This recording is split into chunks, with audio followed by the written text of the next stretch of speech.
All right, everybody, we're all suited and ready to go. We'll go ahead and get started. Ask the brothers, please uncover your heads. Sisters, cover your heads.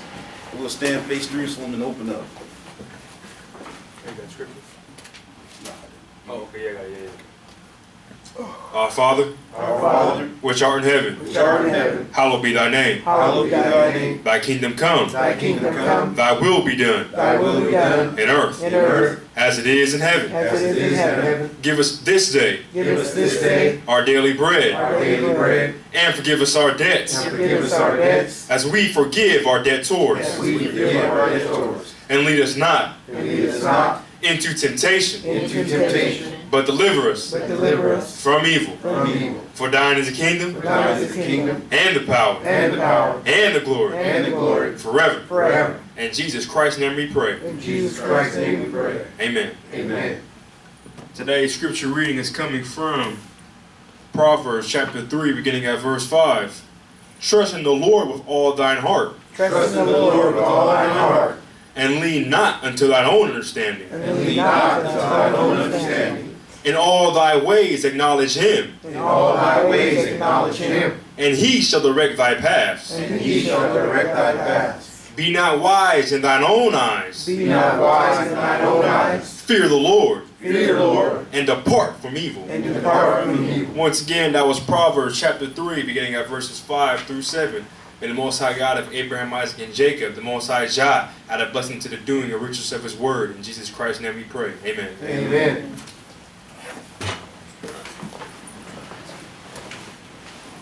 We don't have any selection today? Not today. That's good. All right. Well, let me say praise to the Most High God of Abraham, Isaac, and Jacob. Peace to everyone who is here. Peace to everyone who is here, spiritual and physical Israel, as well as those watching live, online, on the internet, wherever these words reach your ears. Peace to you as well. And happy Sabbath, everyone. Happy Sabbath. As always, it's a pleasure to be able to stand before you on the Lord's Sabbath day. I thank and praise Him for His continual mercy that He shows me, and obviously He shows you all as well, because you're able to be here on His Sabbath day. So we thank Him for that, and I thank Him for blessing me with the safe trip from Vegas. For anybody that doesn't know, my name is Brother Travis. I'm one of the teachers in Vegas, and it's always a pleasure to be able to come out here and hang out with my Oakland family. Amen. So today's lesson, I did this lesson last week in Vegas. It was a very busy week for me, so I didn't have time to put something else together.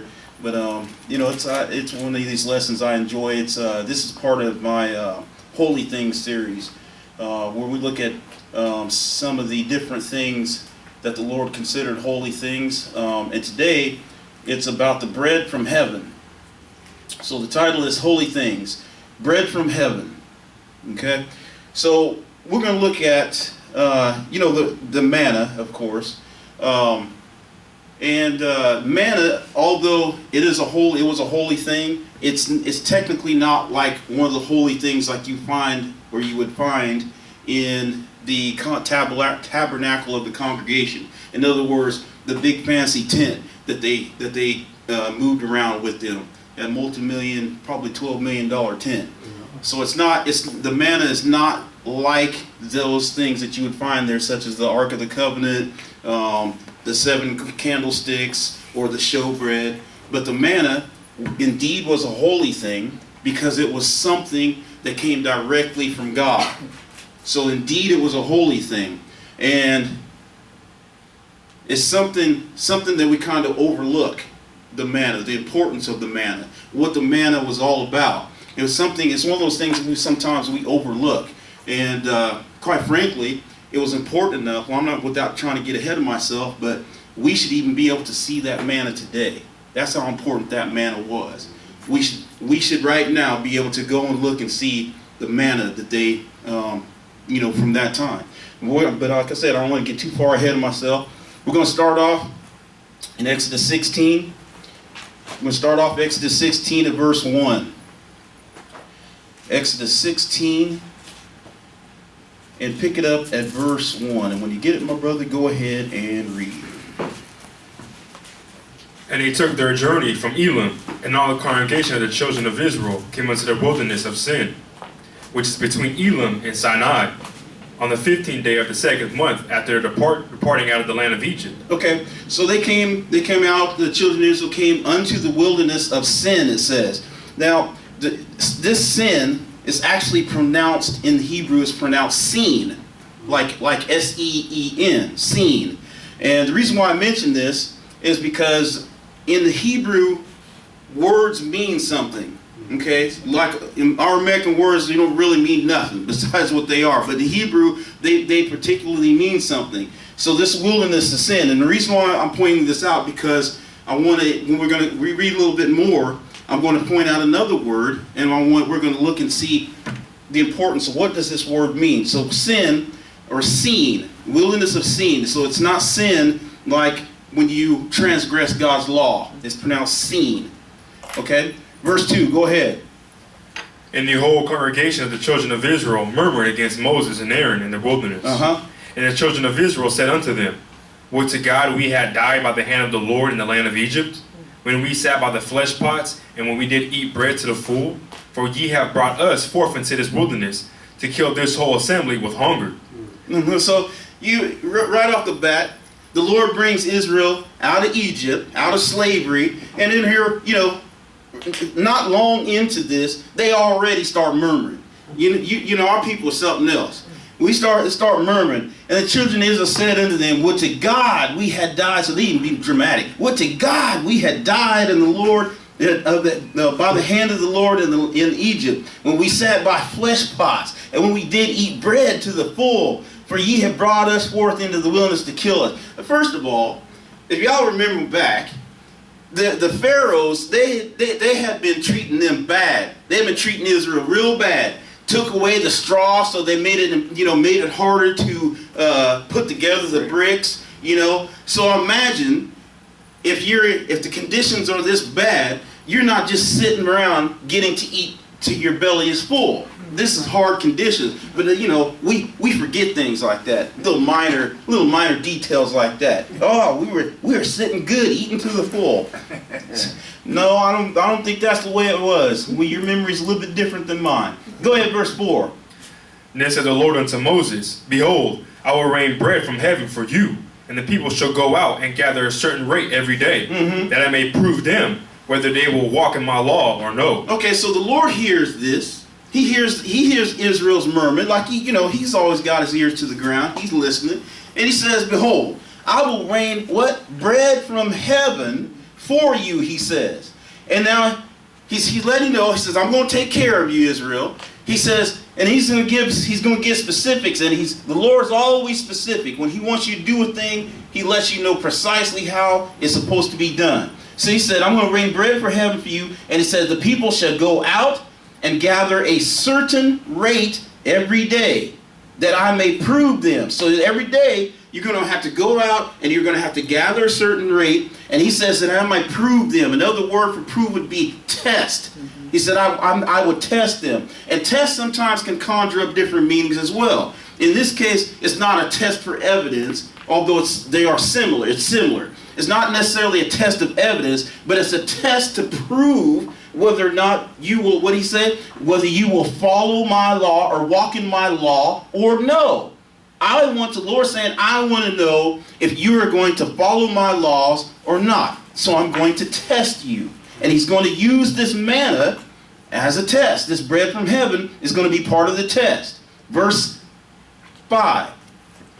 And it shall come to pass that on the 6th day they shall prepare that which they bring in, and it should be twice as much as they gather daily. Okay, so there's 6 days a week. They are supposed to go out and gather this manna.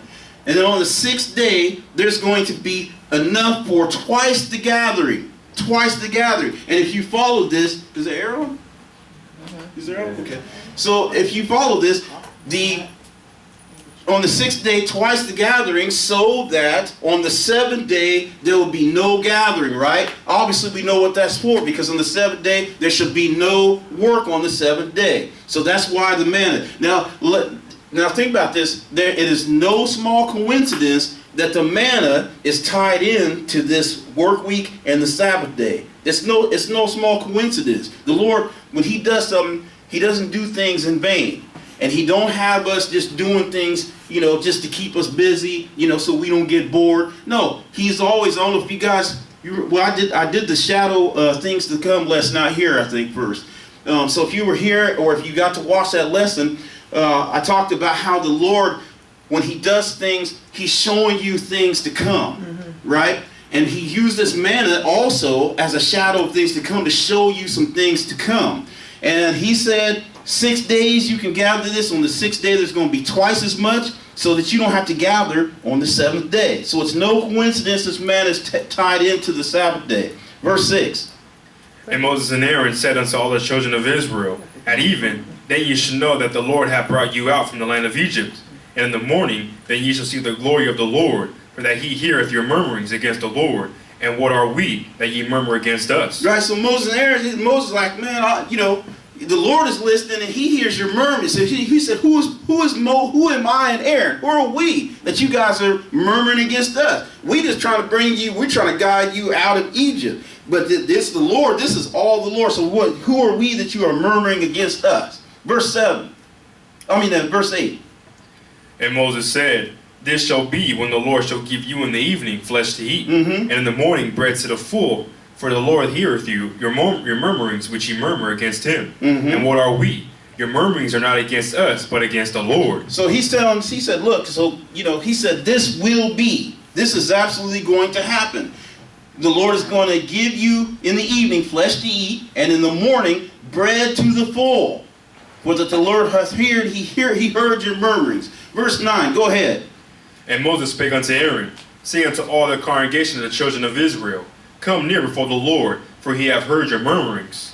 And it came to pass, as Aaron spake unto the whole congregation of the children of Israel, that they looked towards the wilderness, and behold, the glory of the Lord appeared in the cloud. Okay, so the next morning, Moses is telling them that the Lord is going to appear before them and show them their glory.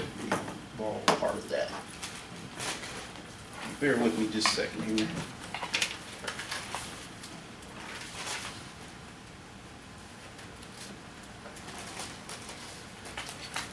All right.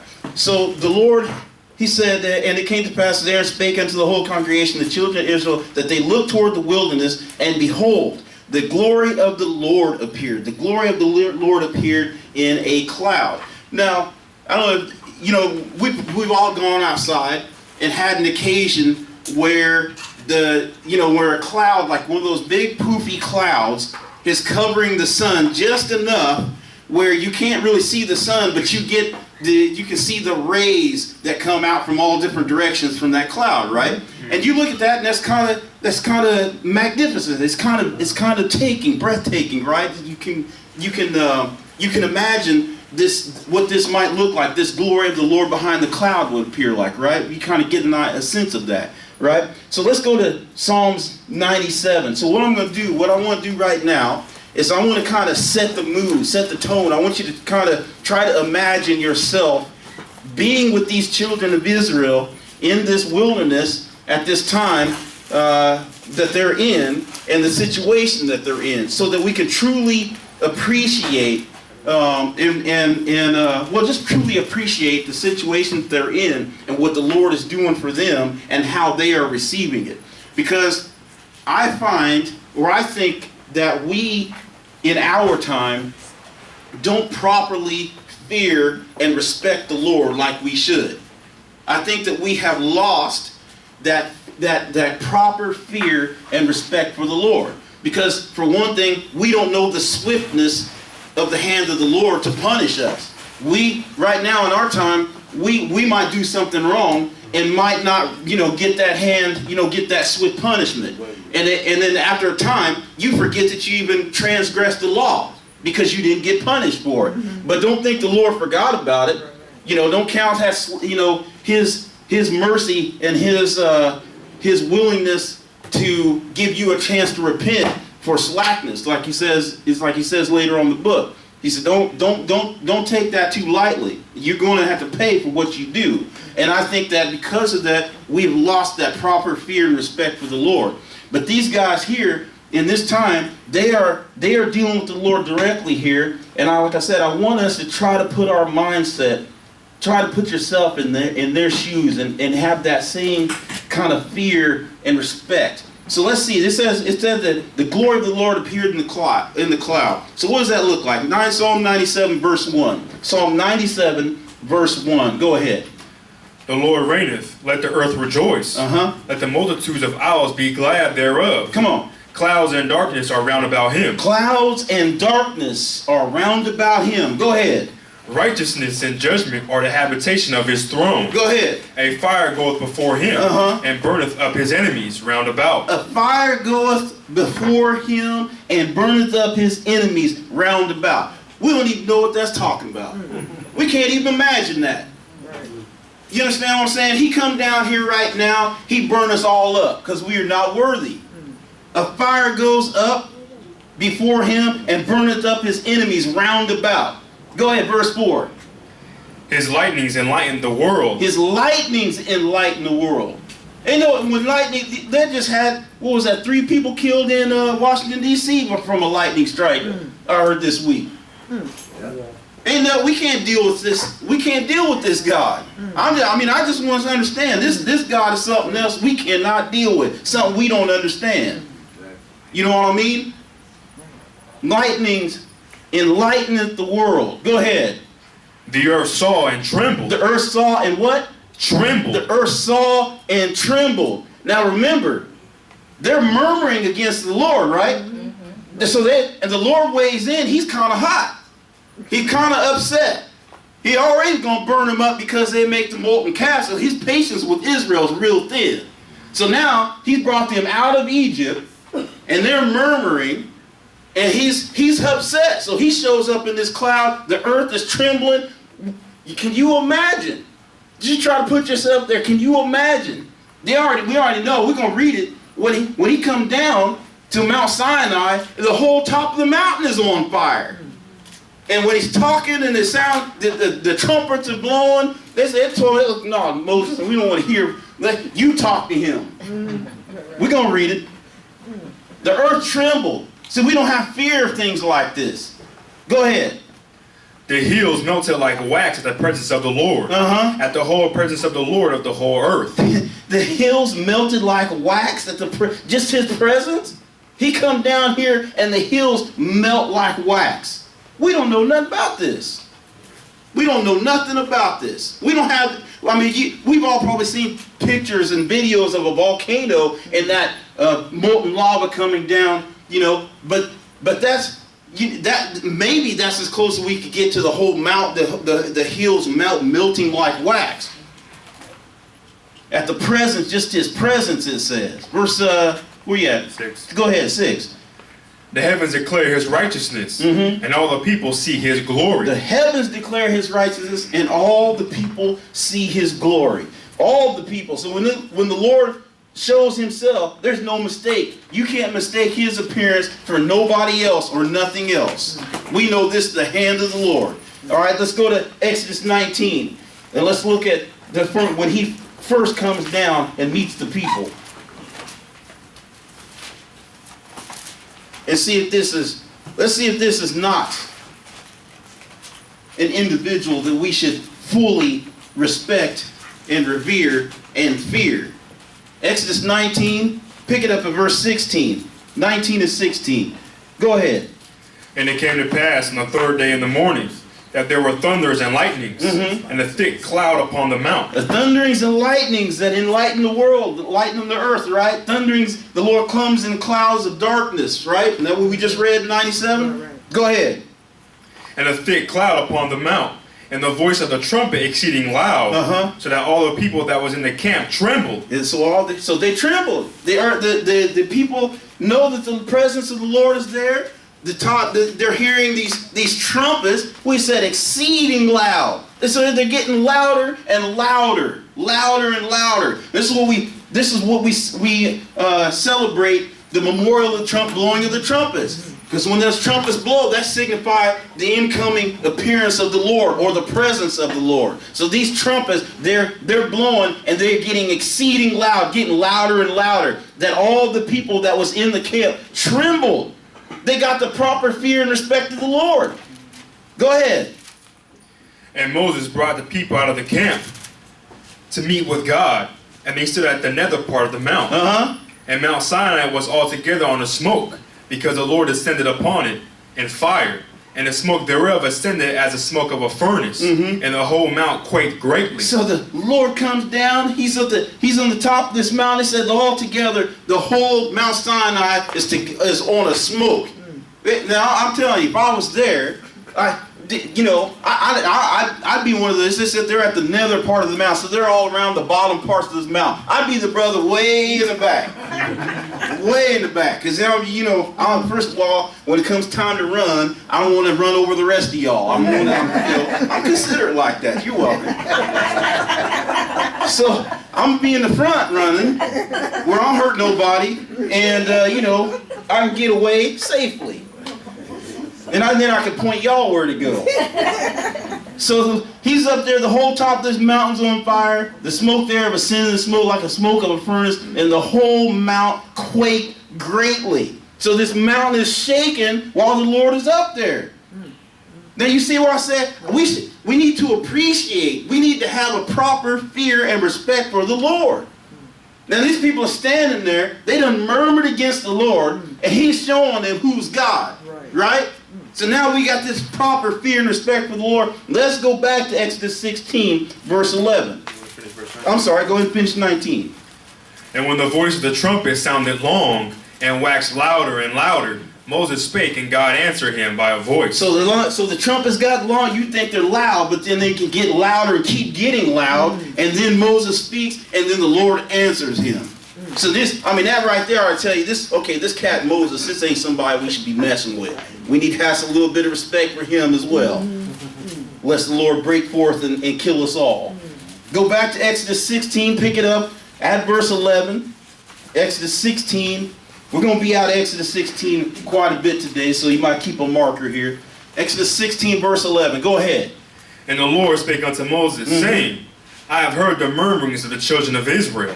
Speak unto them, saying, At even ye shall eat flesh, and in the morning ye shall be filled with bread, and ye shall know that I am the Lord your God. Okay, so the Lord said, look, I've heard you guys murmuring, and here's what I'm gonna let you know. I'm gonna let you know. In the evening, he said, in the evening ye shall eat flesh, and in the morning ye shall be filled with bread, and ye shall know that I am the Lord your God. Now imagine, okay, you're in Egypt, you're at home, and the Lord says, come follow me, come with me. You're going to leave your home, you're going to leave all your possessions and go out into the wilderness, and we all know what's in the desert. Nothing out there, right? And there's no food and very little water. You're leaving the comfort of your home to go out into the wilderness to follow the Lord.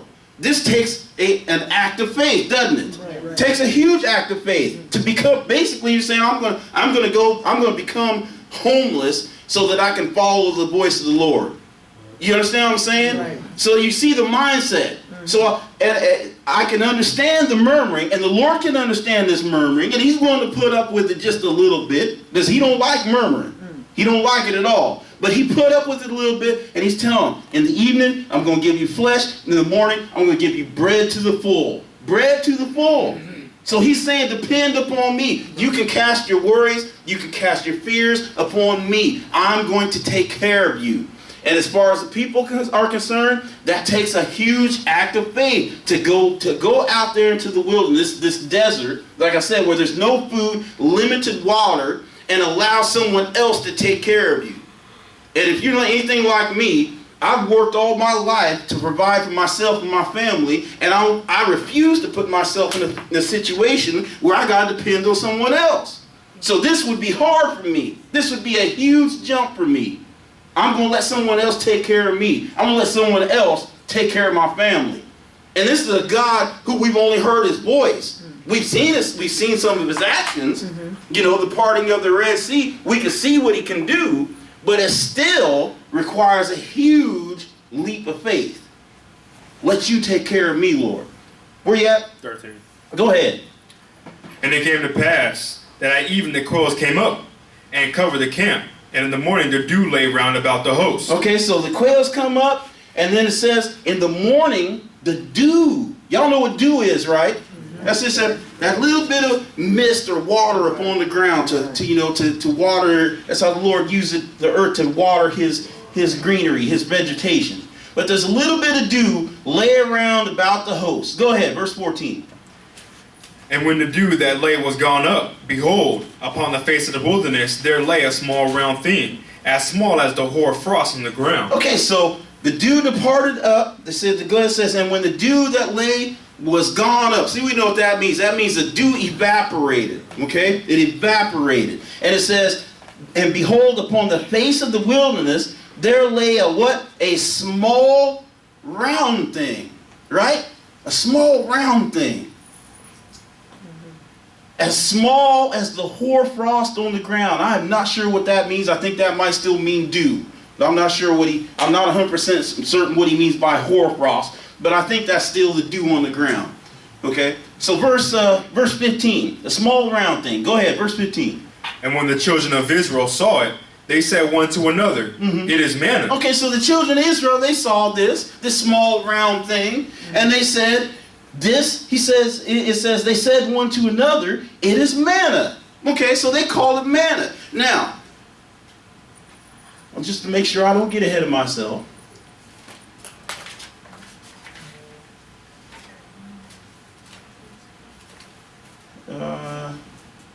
go ahead and finish that. So, and when the Israel saw it, they said one to another, it is manna. Go ahead.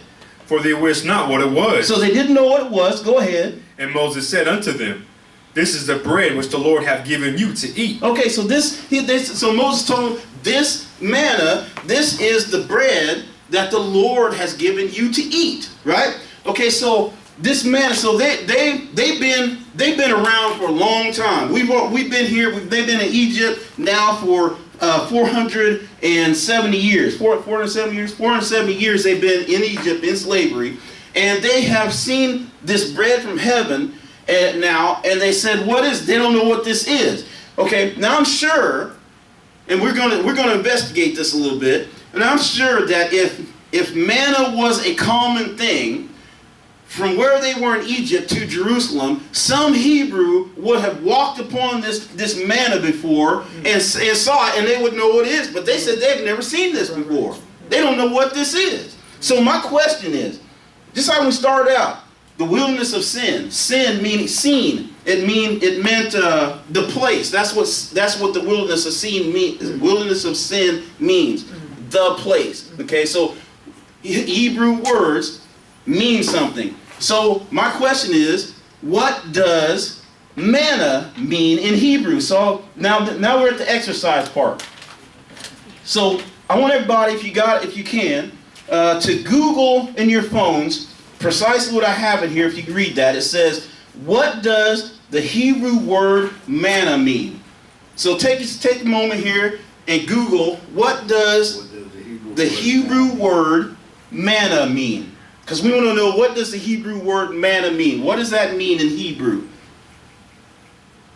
And when you find something interesting, raise your hand and just read it. We'll read a couple of things. I don't want to read a whole, we won't be here reading all the Proverbs or something. So you was first on. It says the substance miraculously supplied for food for the Israelites in the wilderness. Okay. Now, that is a good description of what manna is, right? But it didn't tell us what the Hebrew word means, right? No, it didn't. Ma'am, you had your hand up? Oh, I just kind of understand it's a spiritual nourishment. A spiritual nourishment. So we know what manna does. It nourishes us. Yes, ma'am. Yeah. Well, I have here, it says it means substance exuded by the tamarisk tree. Tamarisk tree. Tamarisk tree, and it says, but it is almost always used to refer to God's blood for his people. Okay. So it says that it comes from a tamarisk tree, And again, it gives us a description of what it does and what it was for. Anybody else got something? Yeah. Oh, go ahead. So I looked up, it says, when the heavenly bread began to rain down in the original Hebrew, the people of Israel asked, manna. English for what is it? And that is the origin of the name manna. Bingo, he found it. What is it? So, manna means, what is it? What is it? That's what manna means in the Hebrew tongue. It means, what is it? And actually, if we were paying attention, the Bible told us what it meant as we read it. Go back to that verse, where we leave off, that verse 15. Go ahead. 15 again? Yeah, 15 at the top of 15. And when the children of Israel saw it, they said one to another, it is manna? Okay, so it is manna. Then there's a colon there, right? And typically in English, when there's a colon, what follows that colon tells you or gives you a description of what was before the colon, right? So it said, it is manna. Now what is the description of what is manna? Go ahead. For they wist not what it was. So they didn't know what it was. So that's the interpretation of manna. That's what manna means. What is it? Okay? Now, when we did this exercise in Vegas, of course, I got all kinds of answers, because everybody's looking on the internet. Manna, it's bread. So that's the common response I get. What is manna? It's bread. Well, toast is bread. That don't really tell us much, does it? So I said, there's all kinds of different breads, and that's what we see when you're looking around on the internet or trying to find out anything about manna. You get all these different types of descriptions of what manna is and where it comes from, and some type of bread and all this, that, and the other. When actually manna or I want to say this, there is nothing in the world, there is no one thing in the world that is like manna. There is no other naturally occurring substance like what we read here in the Bible concerning manna.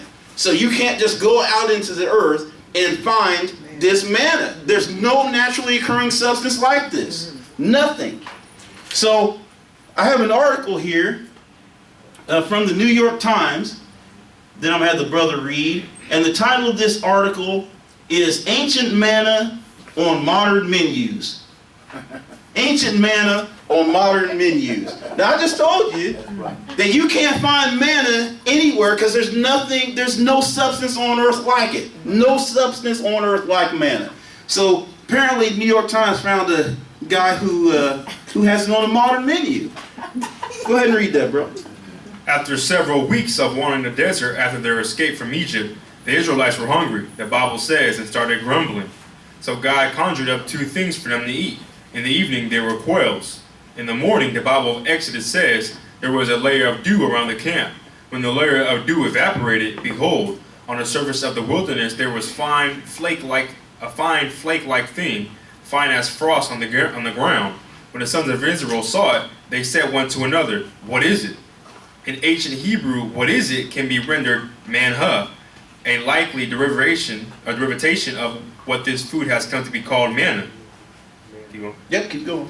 The Bible describes it as being like coriander seed and white in its taste like the wafers with honey. But as miraculous as its biblical apparition may seem, manna is real, and some chefs have been cooking with it. Okay, so you following what he's saying here? So as miraculous as the biblical description of manna is, chefs have been cooking with it. Really? Okay, so these chefs have been cooking with manna apparently. Go ahead. The dozens of varieties of what are called mannas have two things in common. They are sweet, as in the Bible. They appear as if delivered by providence without cultivation. Okay, now remember what he just read. Go back. Let me see that. Okay, so it says that first of all, there's dozens of varieties of what are called mannas. When the Bible tells us, we read there's one type of manna. We read one manna, not dozens of types of manna. Now there might be different ways to prepare this one manna that the Lord brought. We're going to see that. But there is one manna, not dozens of varieties of manna. And it says, where was that at? It says they are sweet as in the Bible. So according to his interpretation of what the book is saying, manna is sweet. Okay? That's something to remember. Manna is sweet, it says. All right? They appear as delivered by providence and without cultivation. Okay? The book said that the dew was evaporated and there was the manna left. Okay? So it was naturally occurring. It looked naturally occurring in the Bible. So it appeared by providence without cultivation. Go ahead and finish that. Most of this manna is either dried plant sap extruded from tiny holes shooted out by almost invisible bugs. Wait a minute. So the Bible we just read, dew melted or dew evaporated, and there the manna was. So they're saying most of this manna is either dried plant sap extruded from the tiny holes chewed out by almost invisible bugs. That's crazy. Okay, or what? Or a honeydew excreted by bugs that eat the sap. Yeah, you understand what he's saying? Yeah, right. That's bug poop. That's right. That's bug poop. That's where the manna is coming from in their explanation. Go ahead. Rarer are the mannas not from sap, including trahela manna, the sweet-tasting cocoon of the Larnius maculatus beetle from Turkey, and manna lichen, which occasionally dries up and blows around to form semi-sweet clouds out of which manna settles into drifts from western Greece to the Central Asian steppe. So they get this sweet substance from the maculates of this beetle from Turkey. So the beetle poop from this beetle from Turkey must be sweet enough to call it manna. But you see the extremes that man goes through to explain things he don't know nothing about. He ain't got no clue what he's talking about. But let's just say it comes from bug poop, or let's say it comes from a tree. That's not what we read. That is not what we read. God is very specific. And why? If he tells us one thing, why do we feel a need to go find it someplace else and just make up whatever comes to mind? You see what I'm saying? It's silly, isn't it? Absolutely silly. I'm not even going to have you read the rest of that because this is just aggravating. It gets worse. It's just silliness. So let's go back into the book. Well, you know they don't fear God. That's what they tell you. Exactly right. No proper fear and respect of God, and so we'll just make up whatever we want. So let's go back in Exodus 16, pick it up at verse 14. Verse 14. So the dew went away and left the manna. Verse 14, go ahead. And when the dew that lay was gone up, behold, upon the face of the wilderness, there lay a small round thing, Okay. as small as the hoar frost on the ground. All right, so it says a small round thing. I don't want to forget this. I want y'all to see this. And so this...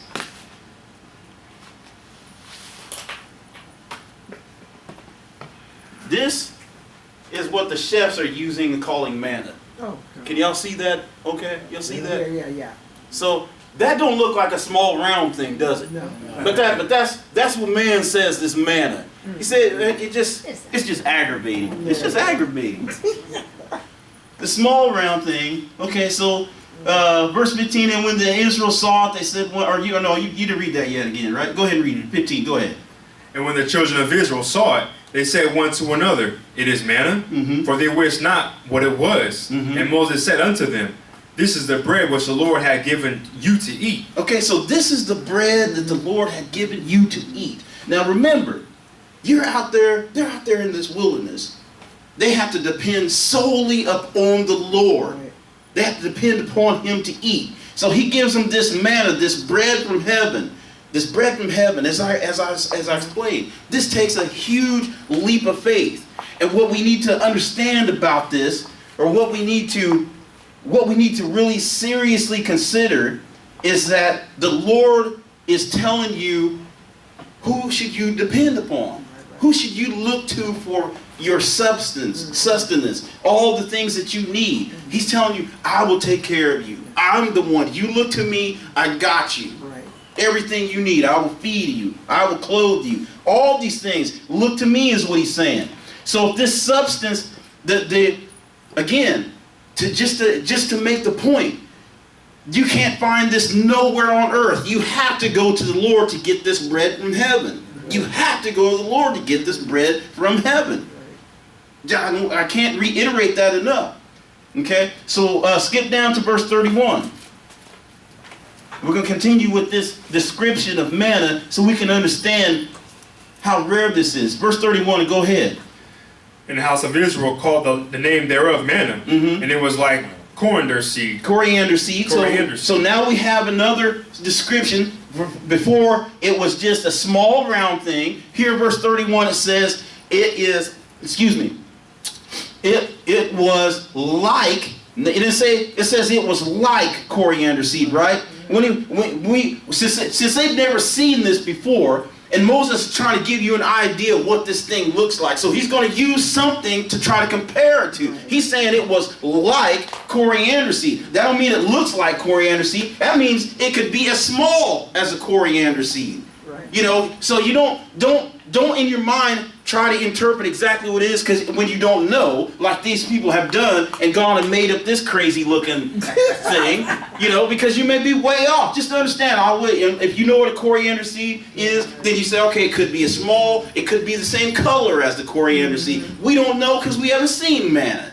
So we just have to go with what the books say and not beyond that. And then that brings me to this, the theme of the day. Okay, here's the theme of the day. Because the Lord said so. Repeat after me. Because the Lord said so. Right? That's the theme of the day. Because the Lord said so. Now, it was like coriander seed. Go ahead. White, and the taste of it was like wafers made with honey. Okay, so it was white. And it says, and the taste of it was like wafers made with honey. Now we know, we read the article, the manna that they have on modern menus, that says it was sweet. Their idea, they conjured up this idea because of what they read here, that it was sweet. And I can understand why they make this mistake. When you don't have no understanding, sometimes you can read a thing and you just run off with it. But we need to understand what the Bible, how the Bible speaks. We know that the Bible, for instance, Psalms, Proverbs, Ecclesiastes, is very poetic in the way it speaks. So the King James English uses a lot of poetic descriptions for things. But we'll touch on that more a little bit later. But now, for right now, we have it small. It's like a coriander seed. It's white, and it tastes as it was like wafers made with honey. So let's continue on. Let's get more of a description of this. Let's go into Numbers 11. Numbers 11.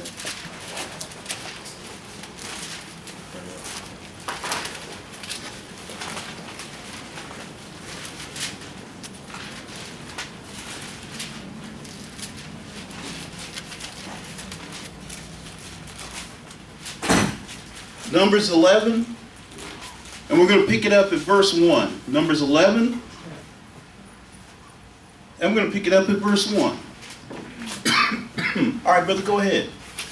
And when the people complained, it displeased the Lord, and the Lord heard it, and his anger was kindled, and the fire of the Lord burnt among them, and consumed them that were in the uttermost parts of the camp. Okay, so we see, again, we're just kind of reiterating a story here. The people are murmuring, upset, because they don't have, the cucumbers and the leeks, and, not sitting around eating fat steaks. They're upset about this. So the Lord heard this murmuring, and what did it say? He said, and the Lord heard it, and his anger was kindled. He was hot. He was mad about that. That's why I say, don't forget and have that proper fear and respect for the Lord. The cloud, there's lightnings in the clouds, the earth is trembling, and he's shaking things up, he's mad. We got to understand that. Go ahead and finish that. And the people cried unto Moses. And when Moses prayed unto the Lord, the fire was quenched. And he called the name of the place Taberah, because the fire of the Lord burnt among them. Go ahead. Now he's gonna start talking about when he sent the quail and the manna up. Go ahead. And the mixed multitude that was among them fell a lusting, and the children of Israel also wept again, and said, who shall give us flesh to eat? Now I find this kind of interesting. It says, and the mixed multitude that was among them fell a lusting. So it to me, when I read this, Israel was going along with the program, and then just like we always do, for some reason, we always want to be like everybody else. When we are, as a people, we are extraordinary in ourselves as we are. We can truly be an extraordinary people, just as we are. When I say as we are, I don't mean the raunchy side of us, but what we could really, the potential that we can have is what I'm saying. But we always want to look to someone else.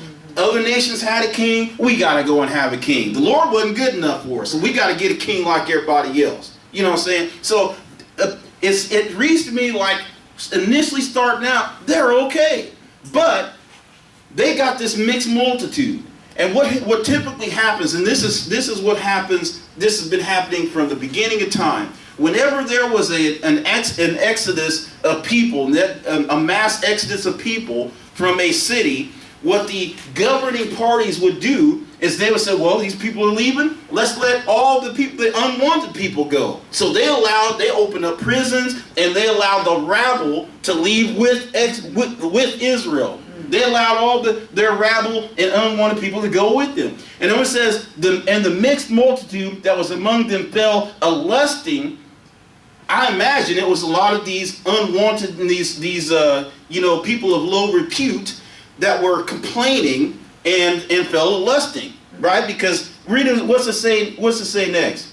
Go ahead. We remember the flesh which we did eat in Egypt freely, the cucumbers and the melons and the leeks and the onions and the garlic. So they're complaining. They said that we had the melons and the leeks. Israel wasn't getting to enjoy this. So it's the mixed multitude that is sparking up this. They were used to eating the leeks and the cucumbers and the melons and things. So they're complaining, and now Israel, because we want to be like everybody else, we jump in, join in the complaining, in the murmuring. So now they got all of us complaining. Somebody should have said, man, yesterday you was picking straw, picking cotton, and now today you got, we're out here and the Lord is taking care of us, and you want to complain? Yeah. Somebody should have told him, sit down, shut up, right? Right? Verse 6. Go ahead. But now our soul is dried away. But now our soul is dry. They, getting all dramatic. So when you eat crackers, what happens when you eat a bunch of crackers? Your mouth get dry, right? So they're in the desert, limited water. So now my soul is dried away. Ain't got no water. Being all dramatic. Go ahead. There is nothing at all besides this manna. This manna. Ain't nothing here besides this manna. Like, they ain't never seen this, but now all we got to eat is this manna that God sent down here. You see how we are? Right. Go ahead. Before our eyes. And the manna was a coriander seed. Coriander seed. Mm-hmm. And the color thereof as a color of bdellium. So the color of this manna is the color of bdellium, and I don't know what that looks like. So I'm not even going to assume. But go ahead, verse 8. And the people went about and gathered it, and ground it in the mills, or beat it in a mortar, and baked it in pans, and made cakes of it. Okay, so now we get to how this manna is prepared. And the people went about, gathered it, ground it in mills, or beat it in mortars and baked it. So apparently there is several different ways that you can prepare this manna. Right. And you know how creative we are. Yeah. You get a little bit tired of eating it the same way. Well, let me see if I can bake it. Or let me see if I can, fry it. And then, so they get tired of that after a period of time, and because they ain't got no hot sauce, they can't go put hot sauce on it. So they start murmuring, complaining, all we got is this manna. But there's several different ways to prepare this, and they can even make cakes out of it. And go ahead and finish that. And the taste of it was as a taste of fresh oil. And the taste of it was as the taste of what? Fresh oil. Now, I don't make a habit of going around and tasting oil, but I don't imagine oil tastes like wafers of honey, like we had in the description in Exodus, right? So that seems like somewhat of a contradiction, doesn't it? But the thing is, whenever the Bible seems to be a contradiction, what actually it is our lack of understanding. Right. That's what the problem is. We have a lack of understanding. Because how can it say in Exodus 16 verse 31 that it tastes as sweet as honey. And here in Numbers 11, that it is the taste of it as the taste of fresh oil. So let us investigate this so that we are not without understanding. But we're gonna investigate that. Continue on. Go ahead, verse 9. And when the dew fell upon the camp in the night, the manna fell upon it. Mm-hmm. Then Moses heard the people weep throughout their families, every man in the door of his tent, and the anger of the Lord was kindled greatly. Moses also was displeased. So this murmuring, just so you have an understanding, this murmuring, it wasn't just a little bit of a complaint. They're in the middle of the night moaning and complaining and grumbling. Every man, it said every man in the door of his tent. And the Lord, and the anger of the Lord was kindled greatly. And they even got Moses was by description, one of the most meekest men on the planet. So to piss him off, you must have really been doing some complaining, right? So even Moses is upset. Verse 11. And Moses said unto the Lord, wherefore hast thou afflicted thy servant? So now, again, Moses hot. So now he's going to the Lord. He said, wherefore have you afflicted? Why are you putting this on me, Lord? Go ahead. And wherefore have I not found favor in thy sight, that thou layest the burden of all this people upon me? He said, so what did I do to you, Lord, that you're going to put all these people on me? All these hard-headed Hebrews out here. You're going to put these people on me. Go ahead. What'd he say? Have I conceived all this people? See, all these kids, all these people, they my kids? They ain't my kids. I didn't have all these Hebrews. Go ahead. Have I begotten them? That thou shouldest say unto me, carry them in thy bosom, as a nursing father beareth a suckling child, unto the land which thou swearest unto their fathers? See, I didn't have none of these kids. Did I birth these kids? Now that, I got to take all these kids to, to the land of Egypt. I feel Moses. Because, when the little kids, they get to running around and getting on your nerves, especially when they ain't yours. Yeah. I was at the doctor's office with my wife. It's just me and her. We, one of those rare times when we didn't have to take our 4 toddlers to the doctor's office. So we're sitting there enjoying our peace. And the lady in front of us, she got a little 2-year-old just ripping. He's ripping one side, running to the other, coming. And here he comes. I'm like a magnet. Here he comes right to me. And my wife, she already could see my patience, wearing thin. She tried to hold my hand, but I couldn't no more. I said, stop. I said, you go right back up there to your mother. Don't come back here with all that stuff. Because I can't. I just can't. And this is where Moses at with Israel, and they're murmuring and complaining. He's like, I just can't with these people, Right. And this, so you read earlier on, in Exodus 19, the Lord, I think it's 19 or 18. The Lord and Moses trading them back and forth. The people you brought out of the land of Egypt. Moses like, I know that's your people. He said they've had enough of this. We finished that? About 13 now. We finished verse 12. Okay. About 13. Go ahead. When should I have flesh to give unto all this people? Why am I going to feed all these people? Go ahead.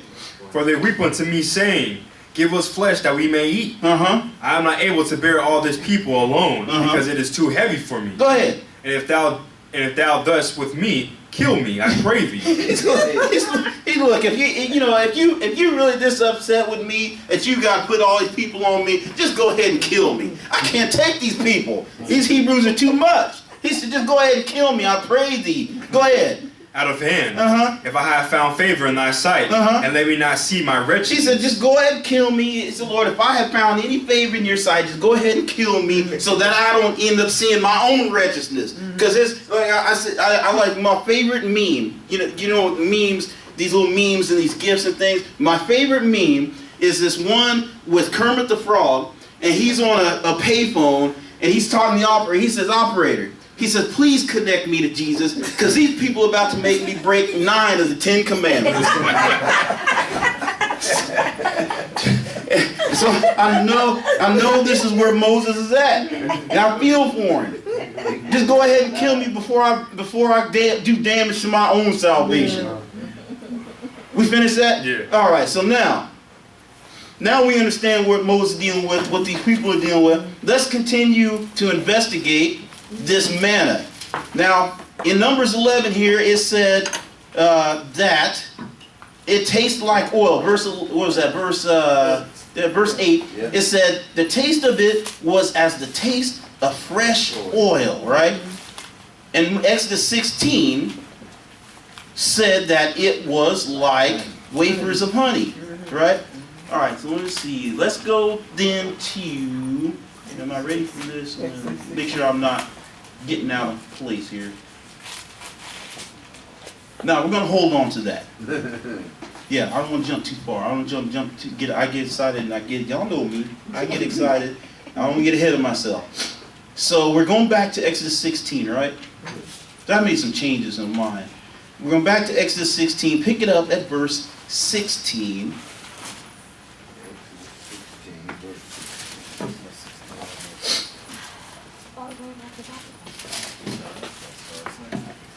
But don't let me forget, we are going to investigate this funny descriptions of the taste. All right, so we're back at Exodus 16, and we're picking it up at what? 16? Okay, 16 to 16. All right, go ahead. This is the thing which the Lord hath commanded. Gather of it every man according to his eating, an omer for every man, according to the number of your persons. Take ye every man for them which are in his tents. Okay. Now, so the Lord, again, when the Lord is dealing with these holy things, he is very specific in how he wants you to deal with it. And he's giving them precise instructions now. This is the thing which the Lord hath commanded.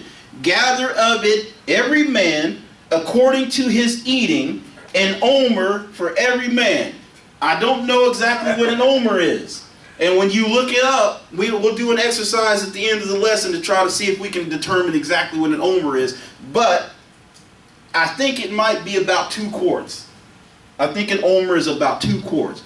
But he says, gathered every man according to his eating, an omer for every man, according to the number of persons, the number of your persons, take ye every man for them which are in his tent. So everybody is supposed to gather an omer of manna. In other words, everybody goes out and gets enough manna that you can eat.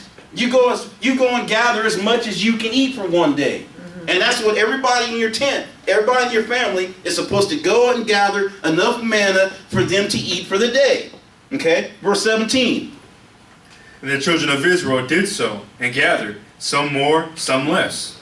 And when they did meet it with an omer, he that gathered much had nothing over, and he that gathered little had no lack. They gathered every man according to his eating. That's right. So the children of Israel did so. Some gathered more, some gathered less. Right? So when I go out and I gather my manna, I'm going to gather enough to, for me to eat.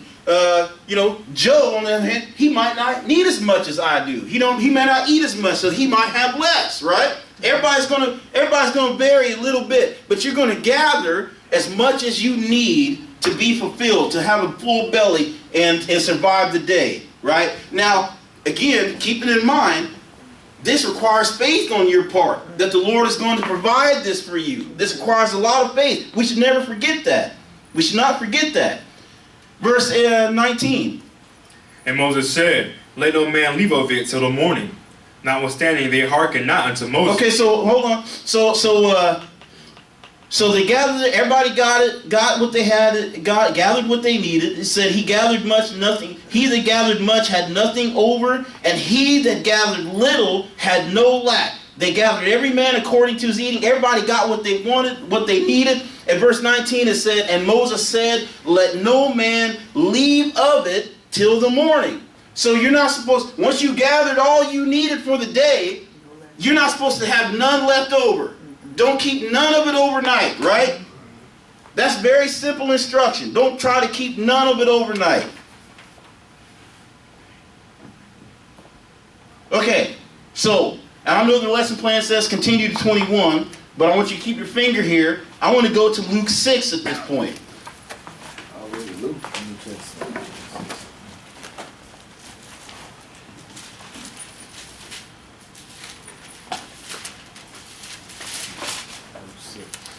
Going to Luke 6. Now the Lord said don't keep none of it over, right? Don't keep none of it till morning. Eat it all because you got enough. Eat what you got, and don't let none of it stay until morning. And like I said, this requires an act of faith. Because you're out here in the desert, and my mindset is, man, I got this food right now. I don't know what's going to be out here tomorrow. Maybe I should keep some of this. And some of Israel had that mindset. Maybe I should keep a little of this in case there's none tomorrow. And so in order for you to say, all right, I've had my fill tonight, I'm just going to throw this away, not knowing what tomorrow may bring, that takes an act of faith, doesn't it? Right. You really got to say, I got a lot of faith in you, Lord. I'm going to let this go, even though it's not much out here, but I'm going to let it go, right? All right, so Luke 6, pick it up at verse 31. 6 and verse 31.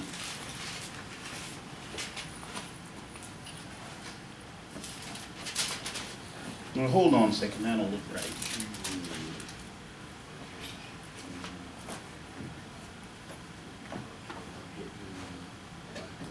Give me a second. Something looks fishy.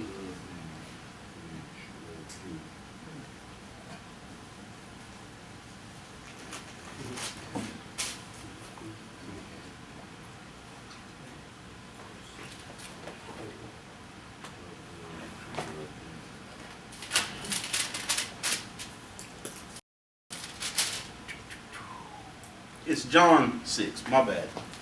John 6 and 31.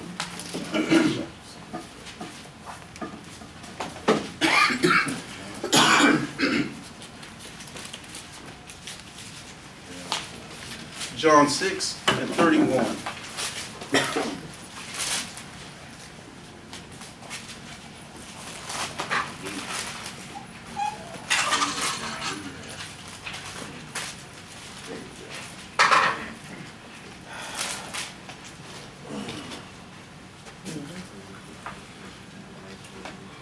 John 6 and verse 31. All right, brother, go ahead and read. Our fathers did eat manna in the desert, as it is written. He gave them bread from heaven to eat. Then Jesus said unto them, Verily, verily, I say unto you, Moses gave you not that bread from heaven, but my Father giveth you the true bread from heaven. So he's saying, he said, look, our fathers ate bread from heaven. He says, but he's making us, he's gonna break this into a spiritual thing. Mm-hmm. He says, Verily, verily, I say unto you, Moses gave you not that bread from heaven, although this bread that they got came from heaven, didn't he? But he's turning this to a spiritual, he's going on a spiritual level here. Moses didn't give you that bread from heaven, he says, but my Father giveth you the true bread of heaven, right? Verse 33. For the bread of God is he which cometh down from heaven, and giveth life unto the world. So he's talking about himself. He says, for the bread of God is he which cometh down from heaven and giveth what? Life. Give us life. It giveth life unto the world. I always love in the Bible the comparisons that you can make. So Jesus is talking about a spiritual life. He's talking about eternal life, right? The bread that when we go back to the bread in Exodus 16, that bread gave physical life, right? That's all they had to eat. So if that is all you have to eat, that bread from heaven gave them life, did it not? Yeah. You see what I'm saying? You see the comparisons? You see Jesus when he goes on a spiritual level, he's still talking about that bread in the wilderness, but no, he's also talking on a spiritual life, on a spiritual thing. If you didn't follow God, if you were back in Exodus 16 in the wilderness of sin, if you didn't follow God and get that manna, that bread from heaven, you would die in that wilderness. Jesus telling them, I am come down from heaven. If you don't take of this bread, you will die in the lake of fire. See, he is the bread of life. This bread has always meant something. The manna from heaven, the bread from heaven, it has always meant something. Always, when the Lord has shown you something in the Old Testament, because he is pointing to himself. It's a shadow of things to come. He's always showing you. You can always see Jesus in almost everything in the Old Testament. Always. And he's pointing to you. He's letting you know. He said, this bread that cometh from heaven, It giveth life unto the world. Verse 34. And then said they unto him, Lord, evermore give us this bread. Yeah, Lord, give us some of that bread. Let me get some of that bread. Go ahead. And Jesus said unto them, I am the bread of life. I am the bread of what? I am the bread of life. If he's the bread of life, that means that's something you need. That's a necessity, isn't it? Right. Got to get some of this bread. We need this bread. That's why I'm trying to make the point that you got to go. You got to really go out there and have a lot of faith when you're dealing with this God and going and knowing He is the only way. He's your only way. The only way you're going to eat is if you go out there and you collect this manna. The only way you're going to get eternal life is if you go and you eat this bread, this bread from heaven. Go ahead. He that cometh to me shall never hunger. He that cometh to me shall never hunger, just like in the wilderness. Go ahead. And he that believeth on me shall never thirst. He that believeth me shall never thirst. You will never do without. Go ahead. But I said unto you, that ye also have seen me, and believe not. You have seen me and believe not. Go ahead. All that the Father giveth me shall come to me, and him that cometh to me I will in no wise cast out. Uh-huh. For I came down from heaven, not to do my own will, but the will of him that sent me. Go ahead. And this is the Father's will which hath sent me, that of all which he hath given me I shall lose nothing, but shall raise it up again at the last day. And this is the will of him that sent me, that every one which seeth the Son and believeth on him may have everlasting life, and I will raise him up at the last day. That's right. So this bread of life, ultra important to us. Ultra important to us. Without it, we cannot survive physically, and we cannot survive physically without the bread of life. Verse 41. The Jews then murmured at him, because he said, I am the bread which came down from heaven. So, as always, he told us, and you believed us not, and the Jews murmured, right? Yeah. So let's go back to the murmuring. Go back to Exodus 16. Exodus 16. We ain't never listened. We ain't never believed and we ain't never listened. So back at Exodus 16, we're going to pick it up at verse 20.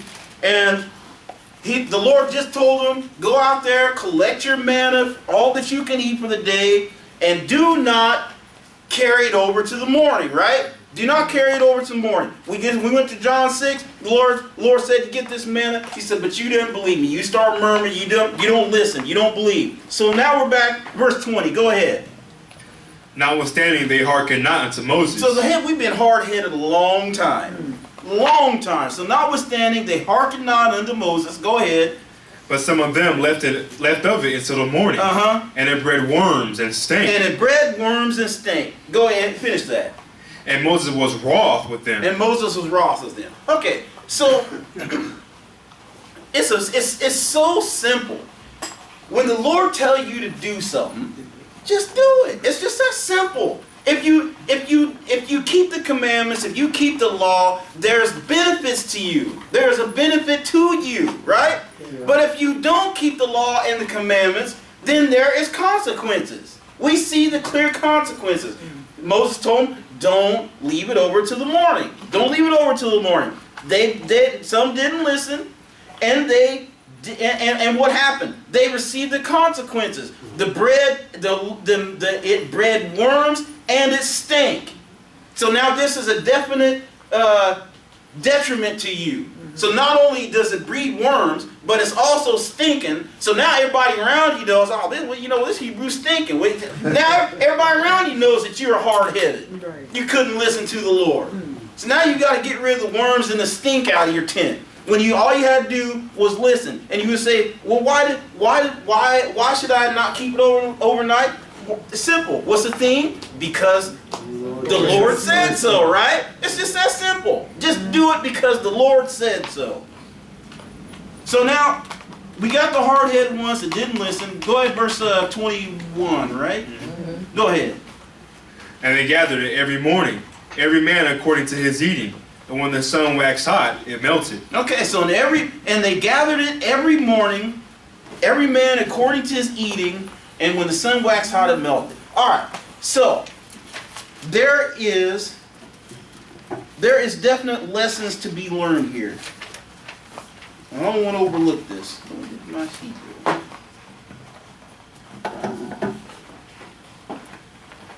Yeah, there it is.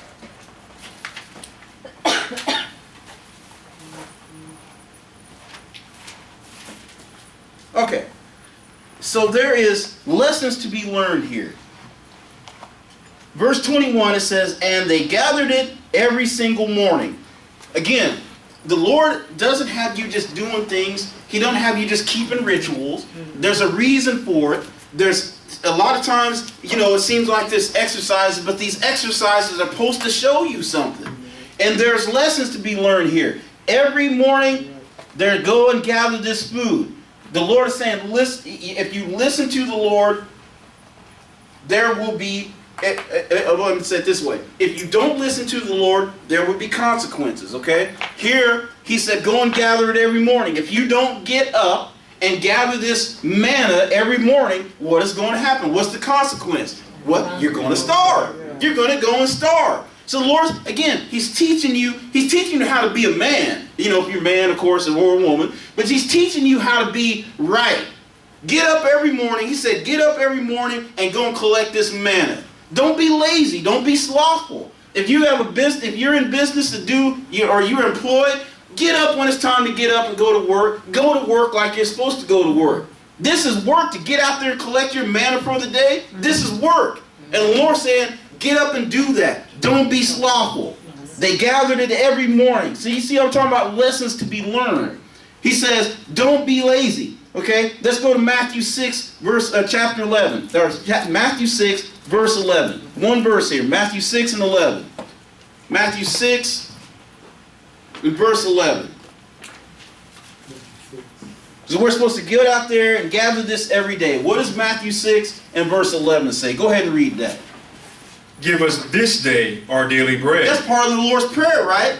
Give us this day our daily bread. Now this is physical. We see the physical aspect of this, but we're also talking about spiritual here. We need the Lord, we need this bread from heaven every single day. Every single day. And we read other places where the Lord said, man doth not live by bread alone, right? So we don't live by just the physical bread. We need that spiritual bread. And He's saying every single day. That's right. Every day. When you wake up in the morning, He said, go out there and collect your manna. Collect your bread. When we wake up in the morning, you ought to be getting in that book and if you just read one or two scriptures. Right. Get that spiritual bread before you try to go out your day. That's right. He said, don't be lazy. Don't be slothful. Don't be lazy in your dealings. Go to Proverbs 19. We need that daily bread. We absolutely need that daily bread. Proverbs 19, verse 23.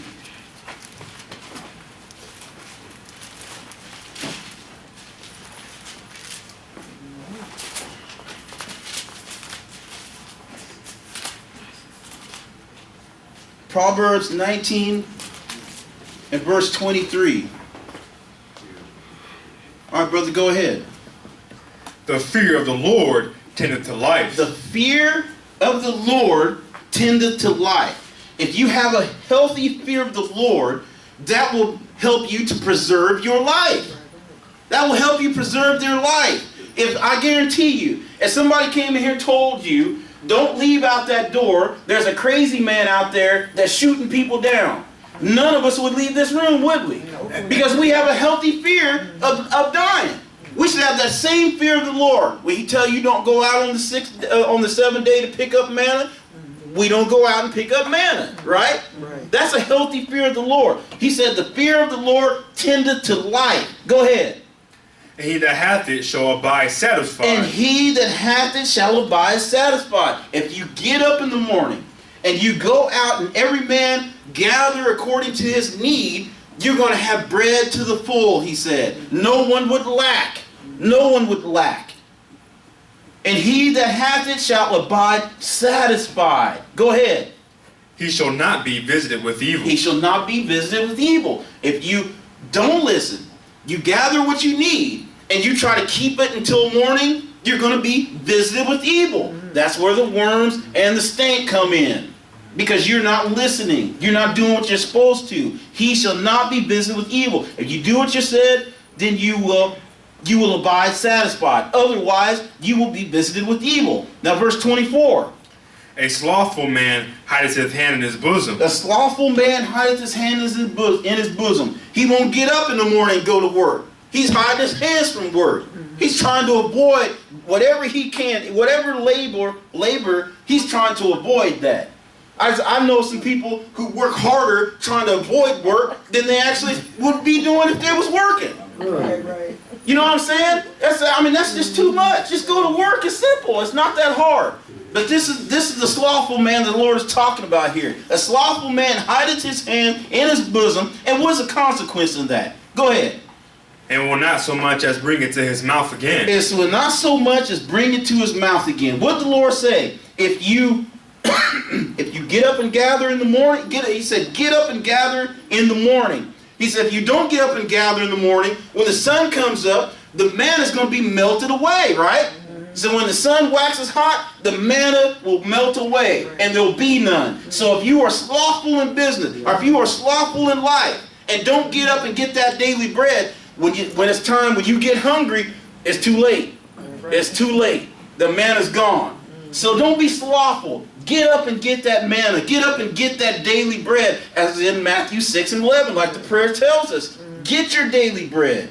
Don't be slothful in business. Don't be slothful in life. That's it, right? Mm-hmm. Okay. All right, let's continue on. Go back to Exodus 16. I'm sorry? Exodus 16, we're going back to Exodus 16.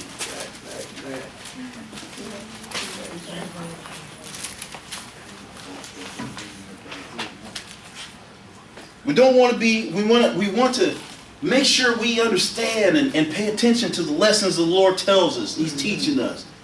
Man does not live by bread alone. They had to totally depend on the Lord for this manna. We have to totally depend on the Lord for this manna, this spiritual manna, this right here.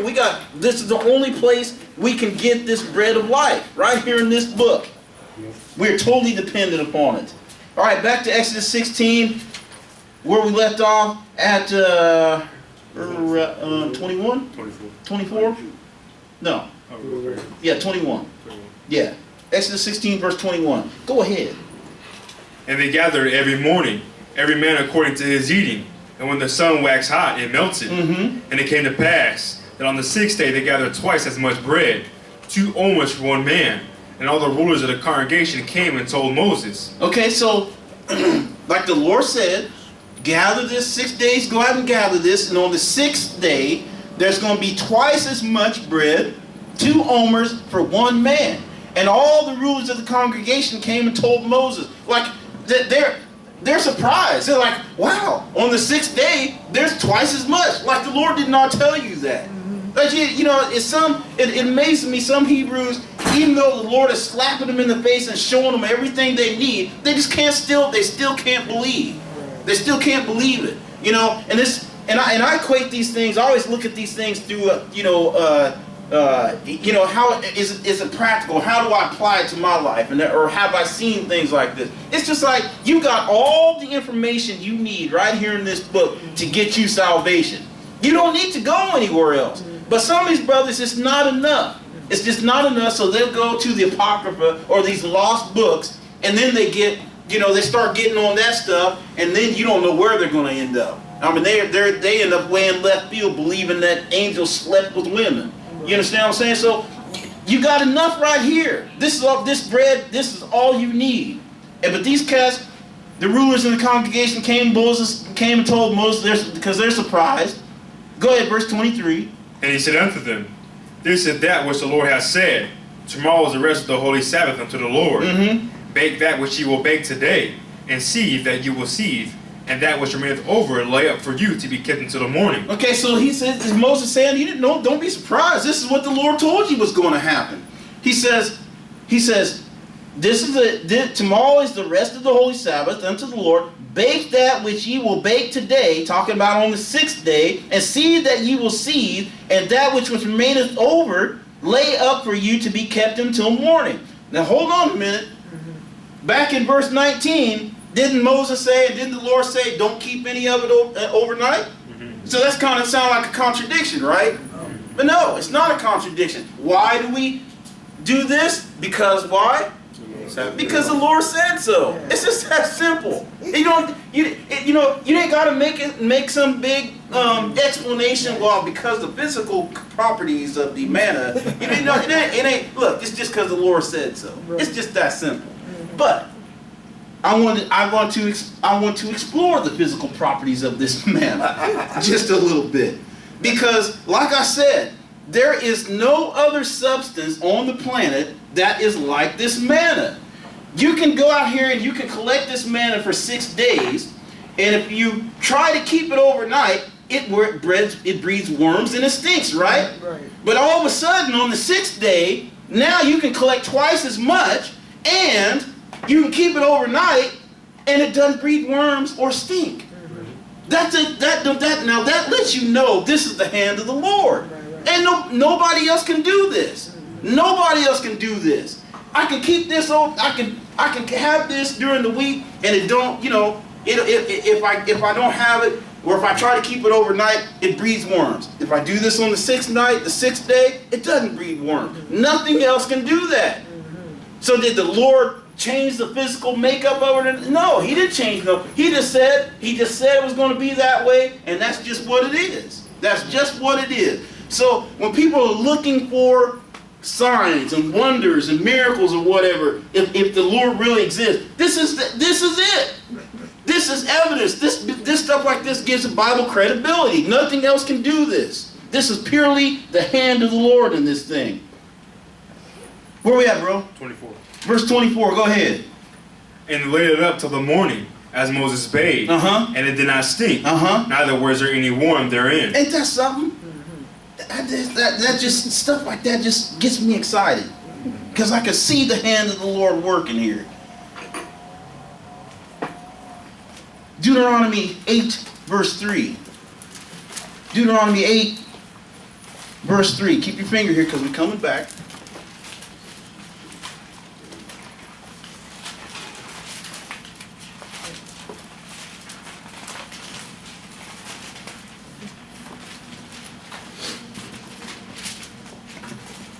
Deuteronomy 8 and verse 3. So you can keep this. You can gather twice on the 6th day. Have enough for yourself to eat all day and be satisfied on the 7th day. The Lord didn't change the molecular structure of the manna or anything. But just read verse 3. Go ahead.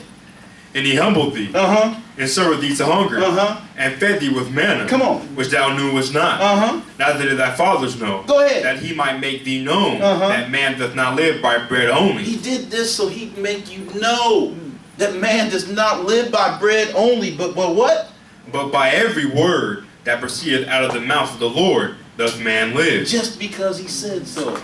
It happens. You survive just because I say so. You're out here in the wilderness depending solely upon me for all your food, for all your sustenance, everything.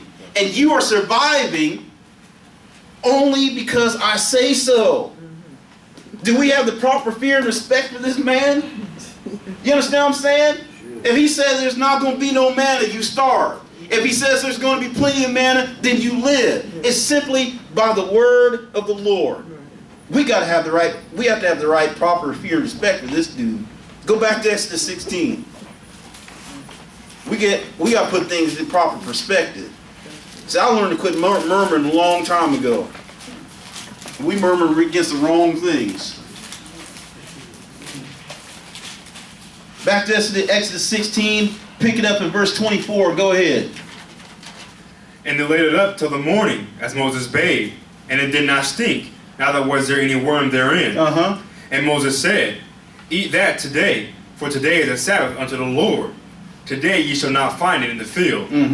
6 days ye shall gather it, but on the 7th day, which is the Sabbath, in it there shall be none. That's right. So He's letting you know, don't even bother. Look, you can go out here and get this stuff 6 days of the week. On the 6th day, gather twice as much. so that you don't have to go and gather it on the seventh day. It's not, again, keeping in mind this man is no coincidence that it's tied to the Sabbath day. But he says, go out here on the 6 days ye shall gather it, but on the seventh day, which is the Sabbath, in it there shall be none. Verse 27. And it came to pass that there went out some of the people on the seventh day for to gather, and they found none. And why is it always some Hebrews that can't?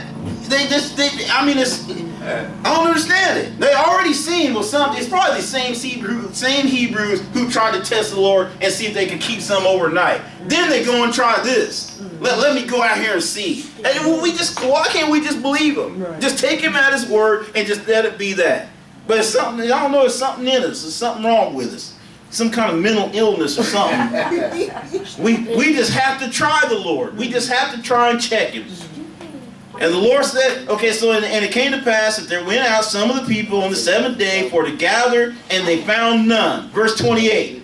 And the Lord said unto Moses, how long refuse ye to keep my commandments? How long you going to refuse to keep my commandments? And he told them at the first thing he's letting us know, I'm taking you out here to prove you, to test you whether you will keep my law or no, right? Isn't that the first thing he told us? I'm trying to prove you whether you're going to keep my law or no. And we can see these hard-headed Hebrews here not going to keep his law. They need to be dealt with. And the Lord will. You know what happened to the man picking up sticks? It was probably a simple thing. Don't go picking up sticks. You're going to be killed. Oh, let me try and see if the Lord's going to, end up getting rocked to sleep. That's the one way to say it. We cannot disobey the Lord. So verse 29. I'm sorry, yeah, go ahead. How long refuse ye to keep my commandments and my laws? Mm-hmm. See for that the Lord hath given you the Sabbath. Therefore he given you on the sixth day the bread of 2 days. Mm-hmm. Abide ye every man in his place. Let no man go out of his place on the seventh day. That's right. So now that brings up another point, another thing. Because sometimes we as Bible scholars, and we dig into this book, we want to make sure that we're doing everything right. Nothing wrong with that. But sometimes we get too literal. We get too literal and we don't use common sense, right? So we let our desire to do things right make us either over-righteous or remove our common sense. And what I'm saying here, he said, let no man go out of his place on the seventh day. Now I have had some of our, Hebrew Israelite brothers come and say, you ain't supposed to be leaving your house on the Sabbath day. I said, wait a minute. Well, so where you get that from? Hebrews 6 or Exodus 16 verse 29. It said, "Let no man go out of his place on the Sabbath on the seventh day." I said, it does say that. I said, but where's your common sense at? Why is he talking about that? Why did he say that? He's telling you, don't go out and try to collect manna on the sixth day because you're not going to find none. He's saying, don't even go out of your house to look. He didn't say, don't go out of your house and not keep the holy convocation or anything like that, right? It don't mean that. So that's why I say sometimes we get too literal and then we end up being a detriment to ourselves because we know we got to go keep a holy convocation. Where did we find Jesus at on the Sabbath day? In the synagogue, right? Standing up for to read. So let's use some common sense. He wasn't talking about that. He wasn't telling you don't go out of your house here. Sometimes you argue that just make you, your head want to explode dealing with these Hebrews. But I just have to point that out because we get too literal, we get too over-righteous sometimes. But keep going, verse 30. So the people rest on the seventh day. Mm-hmm. And the house of Israel called the name thereof manna. Uh-huh. And it was like coriander seed, white, and the taste of it was like the wafers made with honey. All right, so now we can investigate this poetic way of talking. Because the manna, he says, the manna, it was like coriander seed, white, and the taste of it was like wafers made with honey. And remember, Numbers 11, verse 11, I think it was, said that the taste of it was as oil. That's a big difference here. Now, I guess oil could taste sweet, but that's not what he's talking about. That's not what he's talking about. The King James language sometimes use poetry. It's kind of poetic in speaking. So let's try to decipher what this means. When it means that it was sweet, it was the taste of it was wafers made with honey. It was like wafers made with honey. So let's go back to where am I at? Numbers 11. Oh yeah, that's because I want to show you exactly what it said in Numbers 11, so we know, keep it fresh in mind. Numbers 11, verse 11, right? Verse 7, Numbers 11, verse 7. All right, go ahead and read that. And the manna was as coriander seed, and the color thereof as the color of bdellium. Uh-huh. And the people went about and gathered it and ground it in the mills, or beat it in a mortar, and baked it in pans, and made cakes of it. And the taste of it was as a taste of fresh oil. That's right. So we got the two descriptions, and they seem to be at odds with one another. So let's go back to Exodus 3, verse 17. And this is when I'm talking about not being too literal. Here's some examples of what I mean. You got to kind of use some common sense. Exodus 3, and we're going to verse 17. 3 and 17. And let's see the poetry in the way the Lord speaks here, or the King James language. 3 and 17, go ahead. And I have said, I will bring you up out of the affliction of Egypt, unto the land of Canaanites, and the Hittites, and the Amorites, and the Perizzites, and the Hivites, and the Jebusites, unto a land flowing with milk and honey. Okay, so he's saying, I'm going to take you out of this place, take you over into this land. And he says, I'm going to take you to a land flowing with what? Milk and honey. Milk, flowing with milk and honey. Does anybody in here, for 1 second, think that this land has rivers of milk and rivers of honey flowing through it? No. Well, nobody believes that, right? But it says that. It says the land is flowing with milk and honey. So you got to use some common sense, don't you? We can't just run off with that. You see there's poetry in the Lord, in the way the Lord is talking to us, right? So let's go Numbers 13. Numbers 13.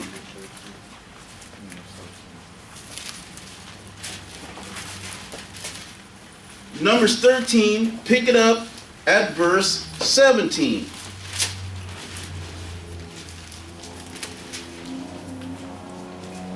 Numbers 13 and verse 17. So Moses has sent out these spies into the land. He wants a report of what the land looks like. What's the people? What's the makeup of this land that the Lord is going to have us go into? So he sends out these spies to find out what this is like. Go ahead, verse 17. And Moses sent them to spy out the land of Canaan, and said unto them, Get you up this way southward, and go up into the mountain,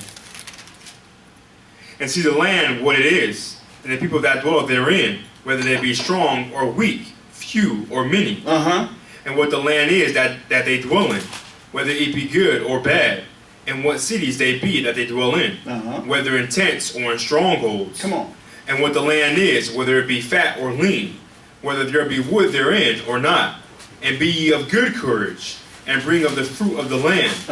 Now the time was the time of the first ripe grapes. Okay, so Moses said, and be of good courage, and bring of the fruit of the land. So he's talking about bring the fruit of the land. So bring an example of what the land has to offer. And what's the first thing he mentioned here? Now, it says, now the time was the time of the first ripe grapes. That's what the land is flowing with right now, with grapes.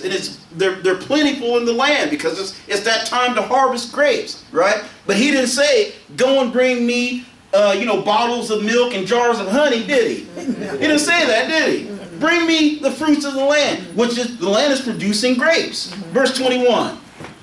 So they went up and searched the land from the wilderness of Zin unto Rehob, as men came to Hamath. And they ascended by the south and came unto Hebron, where Haman, Shishai, and Talmai, the children of Anak, were. Now Hebron was built 7 years before Zoan in Egypt. And they came unto the brook of Eshcol, and cut down from thence a branch with one cluster of grapes. Bottles of honey. Nah. No? Cut down from thence a branch with one cluster of grapes. Jars of honey. With cluster of grapes. Oh, okay. Go ahead. And they bare it between two upon a staff. Uh-huh. And they brought up the pomegranates Bottles of milk. of the pomegranates and of the figs. Oh, okay.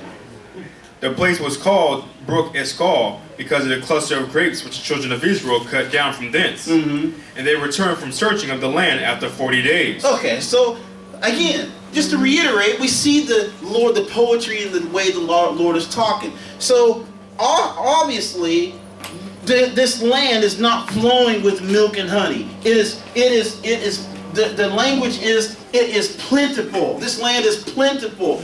Honey to most people is pleasant. It's a pleasant taste. I mean, even I enjoy honey. I mean, I'm not one for candies and sweet things like that. I do like my drinks sweet, some of that. But I've never been one for a lot of candy. But honey is pleasant. That's the idea that he's saying. When these wafers, this manna, it is pleasant to the taste. Not that it tastes like honey. Ezekiel 3. Ezekiel 3.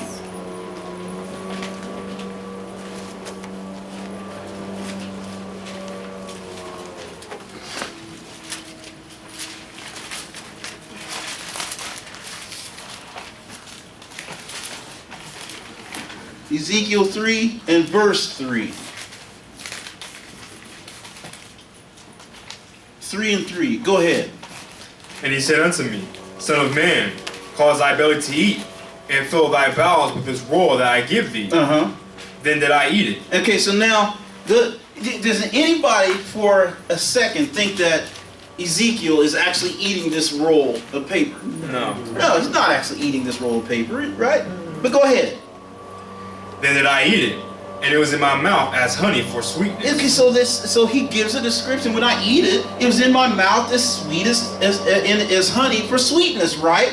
And you got to understand the metaphorical references. The reason why he's saying this, we know from our own experiences when we get into this Bible and we're studying, and then when you finally get it, that's pleasant, isn't it? That's sweet as honey. That is sweet. So when you find something you've been struggling with for a long time, can't get it, then all of a sudden you got it. Man, that's sweet as honey. So the poetry and the way he's talking, we can't get too literal when we read this book. We got to use some common sense sometimes. So we understand now the poetry. These wafers, they didn't actually taste like honey. Actually, I'm going to say we don't know what they taste like. But we know that when we eat it, it's a pleasant taste. It's something pleasant, right? All right, so now let's go back, or let's go to 1 Peter 2. 1 Peter 2. So now, what I want to show is the Lord, He uses several different ways to show us, or when He's talking about the Word. So in Ezekiel 3, God's Word was as honey, right? We just read that. So let's go to 1 Peter 2 and look at another way that the Lord puts, He uses poetry or another thing to describe His Word. 1 Peter 2 verse 1. 1 Peter 2 verse 1. Go ahead.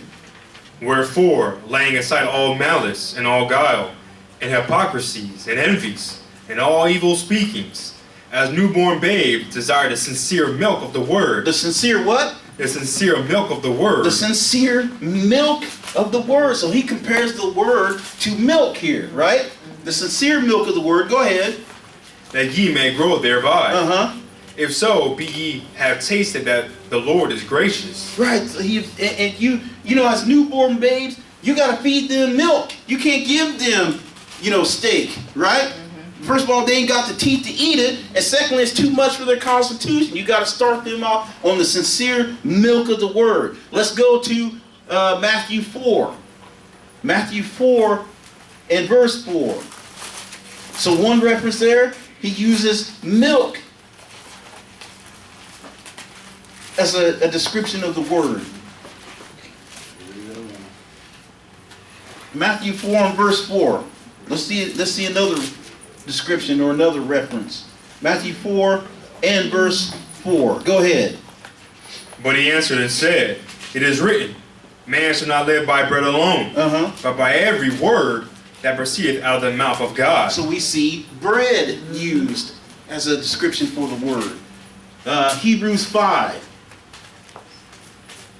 Hebrews 5.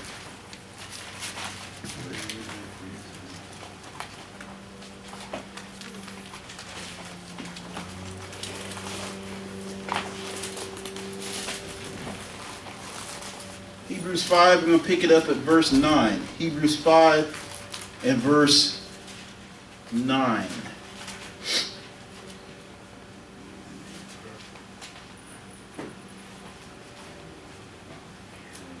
Five and 9. All right, brother, go ahead. And being made perfect, he became the author of eternal salvation unto all them that obey him. So he's talking about the author of Hebrews here. He's talking about Jesus being made perfect. He became the author of our eternal salvation unto all them that obey him. Go ahead.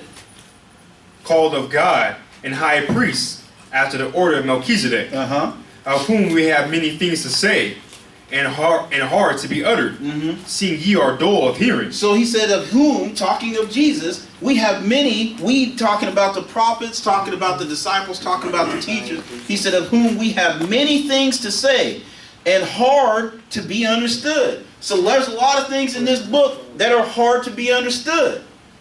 And he says, seeing ye are dull of hearing, in other words, you're babes in the word who desire strong, sincere milk. You desire milk. But he's saying, what? Verse 12. This is where we should be. Verse 12. For when for the time ye ought to be teachers, ye have need that one teach you again, which be the first principles of the oracles of God. So when we should be teachers, and that he says, but we find ourselves in need that one teach us again, being the first principles of the oracles of God. Go ahead. And are become such as have need of milk, and not of strong meat. So instead of going out there and being able to understand, like some people just can't grasp the 70 weeks of Daniel. That's what is considered strong milk, or strong meat. That's strong meat in the word. So you need to start off on the milk before you can understand and be able to explain the 70 weeks of Daniel and some of the more complex things in the Bible. So here we see another description, strong meat. That's someone who is advanced in the word. They can handle the strong meat. Verse 13. For everyone that uses milk is unskillful in the word of righteousness. So everybody that uses milk, like the younger children in our class, they're still on milk because they're unskilled in the word. They're still unskilled in the word. But verse 14. For he is a babe, but strong meat belongeth to them that are of full age. Strong meat belongs to them who are of full age. Go ahead. Even those who by reason of use have their senses exercised to discern both good and evil. So even those who are by reason of use have their senses exercised. We are supposed to exercise our senses. In other words, we're getting out there every day, going and getting our daily bread, exercising ourselves. So when we become full of age, we are able to handle strong meat and pass that knowledge on to the younger, those who are on the sincere milk of the word, those that are unskillful in the word. So we need to, as we grow and become wiser, we should be on that strong meat, exercise, and be able to discern both good and evil. All right. Go back to Exodus 16. We're going to finish out Exodus 16.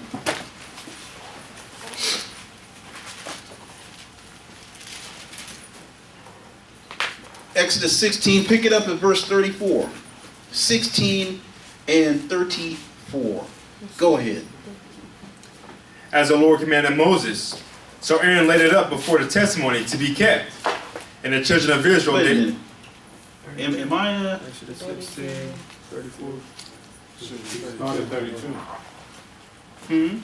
Start at 32 to 34. According to the handout. No, we passed that. Yeah, we're at 24. So Exodus 16, beginning I mean, of verse 34, 36. Yeah. Where'd you start? 34.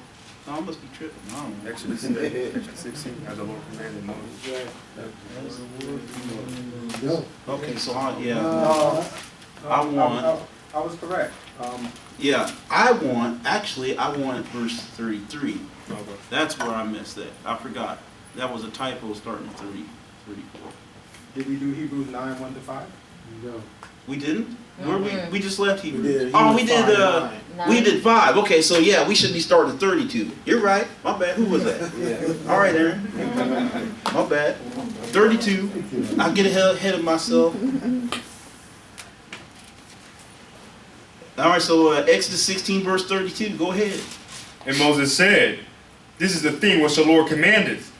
Fill an omer of it to be kept for your generations, that they may see the bread wherewith I have fed you in the wilderness, when I brought you forth from the land of Egypt. Okay, so you remember in the opening, in my opening comments, I was talking about how this manna, we should be able to go out and see this manna today. I don't mean out in the fields. I mean we should be able to go open up a jar and see this manna that the Lord had them in the wilderness. We should be able to see the example of that. It said, and Moses said, this is the thing which the Lord commanded. Fill an omer of it to be kept for your generations.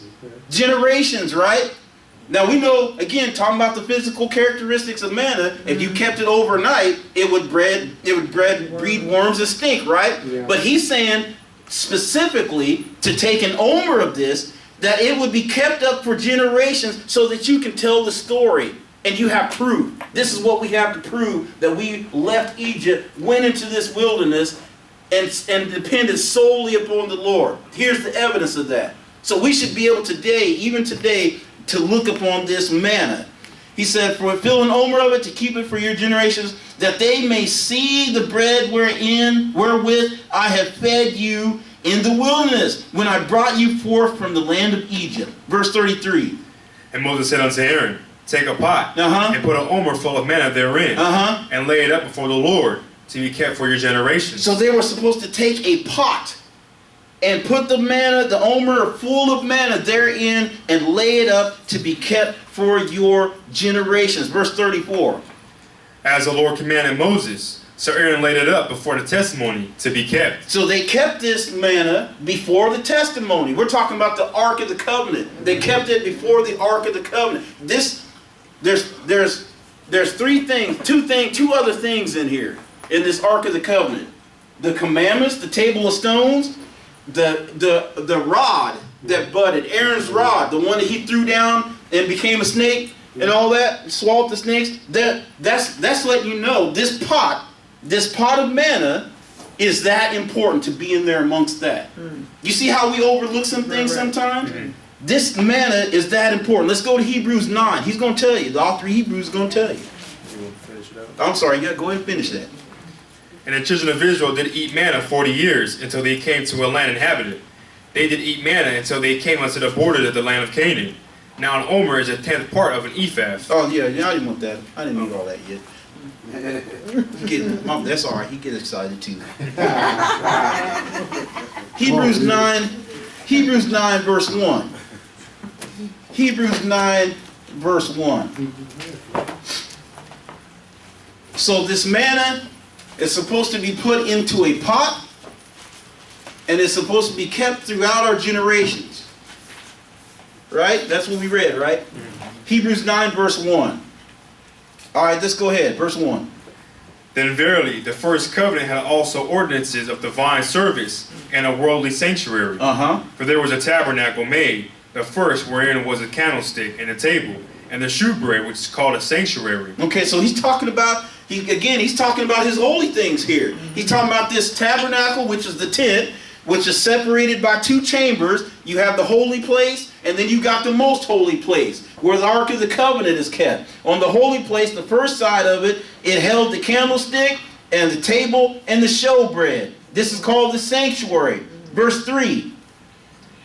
And after the second veil, the tabernacle, which is called the holiest of all. Okay, so the second veil, where Aaron would come once a year, sprinkle that blood, and then go on the other side of that veil. This is called the holiest of all. Okay, verse 4, which had what? Which had the golden censer Uh-huh. and the Ark of the Covenant. So it had the golden censer and the Ark of the Covenant. The Ark of the Covenant, we all know this represents the presence of the Lord. Nobody but Aaron was allowed to go back there except this one time a year. So this is how important anything that is around this or by it is. So we had the golden censer, the Ark of the Covenant.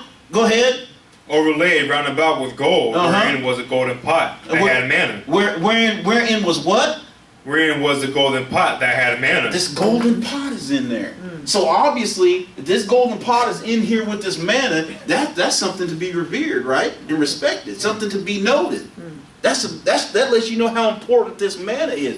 And it's like I say, the metaphors. How important is that bread from heaven? We got to have that every day. Right. And it's right there with the Ark of the Covenant. The golden pot that had manna, and what else? And Aaron's rod that budded, and the tables of the covenant. Verse 5. And over it the cherubims of glory shadowing the mercy seat, of which we cannot now speak particularly. Right, so this lets you know that how important it is. And he says that it's overshadowed, the glory shadowing the mercy seat, of which we cannot speak particularly, because we lost it. We lost it through our disobedience, as always. Our disobedience, we lost the Ark of the Covenant. We lost the commandments. We lost the golden pot of manna. And now we can't see this like we should be able to in this very day. Go back to Exodus 16. I know you got excited and read all this, but we'll go ahead and read it out now. Exodus 16, pick it up at 34. 34. Go ahead. As the Lord commanded Moses, so Aaron laid it up before the testimony to be kept. And the children of Israel did eat manna 40 years, until they came to a land inhabited. They did eat manna until they came into the borders of the land of Canaan. So they did eat this manna. They depended on the Lord for 40 years. For 40 years they had to depend on Him. For 40 years they were forced to have faith in the Lord. And we got to, although today we are not forced, but technically, technically we are forced. Because if you don't depend upon the Lord, where are you going to end up? Right. So this bread, we got to make sure we're getting our bread on a daily basis, and we are remembering the importance of it. We cannot neglect, because we cannot survive without this bread from heaven. Now, last exercise. Oh, go ahead. Finish 36. Now an omer is a 10th part of an ephah. Okay, so now I have no idea now we have an idea what an omer is. It's a 10th part of an ephah. That's what it is. But I don't know what an ephah is either, so that don't help me much. So now, let's go with the exercise. Google, how much is an omer? How much is an omer? Google, how much is an omer? And see what we get.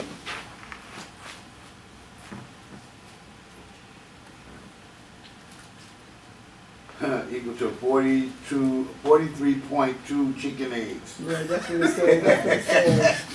43.2 chicken eggs. Now, I'm not big on eggs. Or what is also known as 1/10 of an ephah. Now, I'm not big on chicken eggs, but that 42 seems to be quite a lot. Now, I mean, that might be enough to get you through the day, but how much would that would weigh? Like 3-4 pounds, I think. 3.5 About to 3 pounds. So 3.5 to almost 4 pounds. So you're collecting that much manna on the day. Somebody got something else? And that would hold you until you get your bread. You get your birds at night. Mm-hmm. What you got, sis?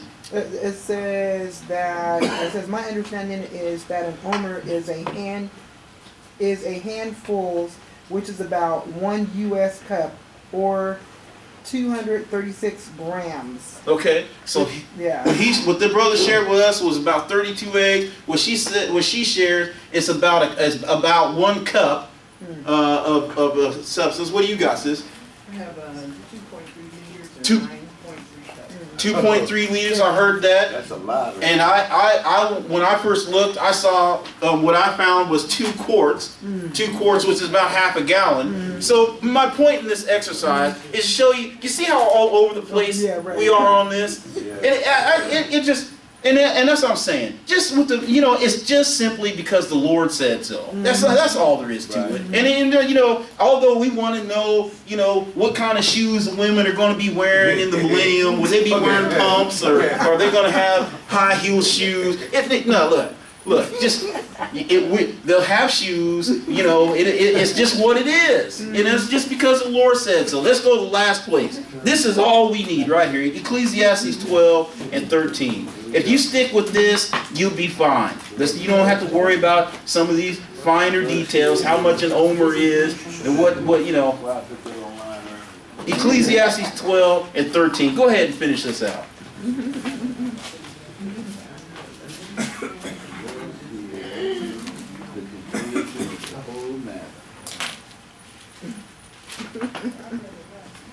Go ahead. Let us hear the conclusion of the whole matter. Fear God and keep his commandments, for this is the whole duty of man. That's all you gotta do. Just fear God, keep his commandments. Have the proper fear and respect for God. That's all, and that's all it takes to get salvation. So the little things, we can't be too literal. We gotta use common sense. May the Lord add a blessing to the reading, hearing, and doing of his word, and I hope you got some understanding in Jesus' name.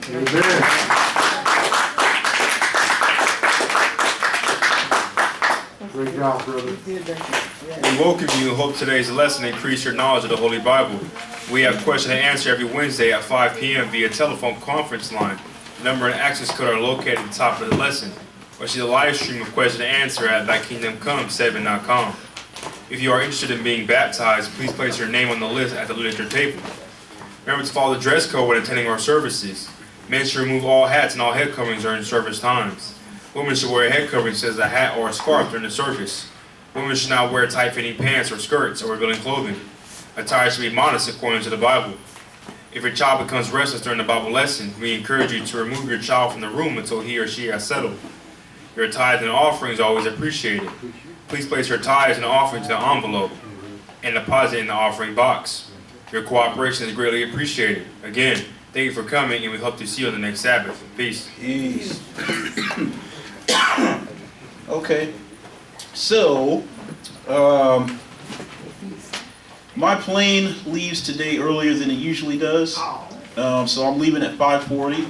So if you all don't mind, why don't we? Because I don't like to skip out on the Q&A. So if you guys don't mind, after we get snacks, or if you guys got snacks, why don't we have the Q&A while we're snacking? If that'd be okay.